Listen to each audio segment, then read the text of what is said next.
તો પેલું ધ્યાન રાખવું જોઈએ કે ધન, પેલું ધનમ અગ્નિ, ધનમ વાયુ, પણ ધનમ આ દેહ.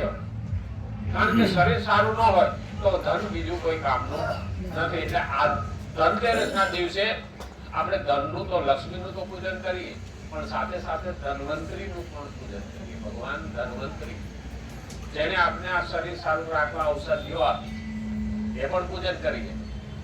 નરક ચતુર્દશી સવારમાં નાવા બેસીએ ને ત્યારે એક લોટો નાખવાનો નરકાસુરના નામનો. ભગવાને તે દિવસે નરકાસુરને માર્યો.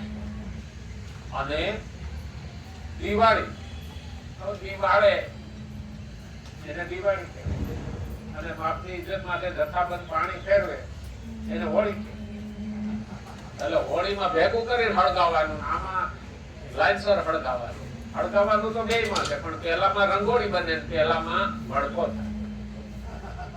હા, એટલે આપણે કઈ દીકરો, દિવાળે કે દીકરો એટલે દિવાળી. અને ઇજ્જત કાઢે એને હોળી કહેવાય. નથી કહેતા કાયમ તારા નામની હોળી હોય. એટલે આપણે ધ્યાન રાખવું જોઈએ. તો હોળી અને દિવાળીમાં શું ફરક ભાઈ આપણને સમજાયું. સંસ્કારો આપણા દરેક કઈક ને કઈક કહી જાય છે, પણ એકલા જ રૂપિયા એટલે દિવાળી